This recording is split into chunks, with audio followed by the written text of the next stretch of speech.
Hi, I'm Dana. Welcome to this week's video. Today I want to talk a little bit about getting your kids out of your bed. It's a very common problem, and I'm seeing more and more children in the older age range, like we're talking 4, 5, 6, 7, still sharing beds with their parents. And I want to give you a few tips today for preventing that and also changing the situation. Now, the first thing to understand is that we are very habitual about our nighttime environments. I mean, think about it. We don't sleep that great in hotels or at company's house because it's different. It's not what we're used to. And so we tend to hang on to our habits around sleep really tightly.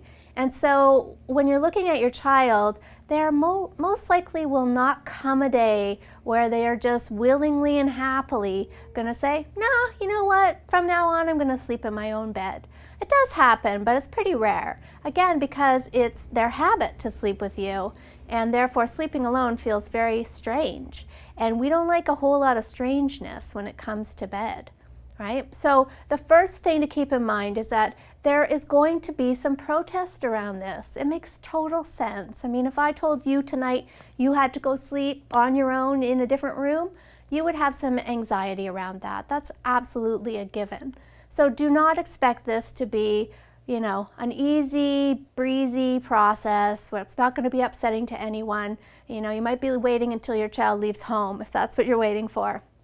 So I would sit down with a child, if we've got an older child here, and just talk about what are good healthy sleep habits and how can we all start getting a better night's sleep? How can you learn some independent sleep skills that are going to make things like sleepovers easier and sleepaway camp easier? If you feel like you can do this on your own and you become confident in that, then it's going to make things easier down the road. So get them involved.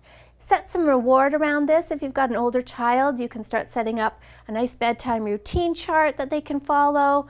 Some rewards about staying in your own bed and being successful with that.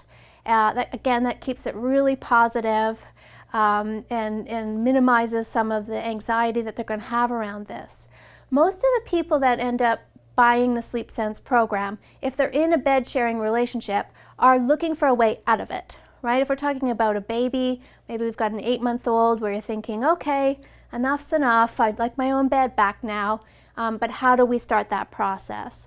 And what I would suggest with any child who's been in a bed sharing relationship with their parent is to do what I call the stay in the room method outlined in the program. And that's going to be the gentlest way to encourage your child to sleep in their own space, but not go from being with you to being all alone without any assistance. So this is really going to be a gentle, gradual process of teaching them to sleep well and independently with you still being involved, but not in their bed.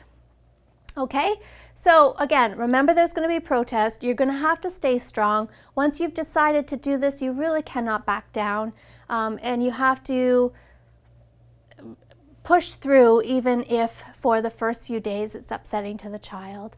I mean, again, you can talk about this is a decision you've made, it's the best decision, and you're going to have to stand behind that. All right, so I hope that helps. Thanks for watching. Sleep well.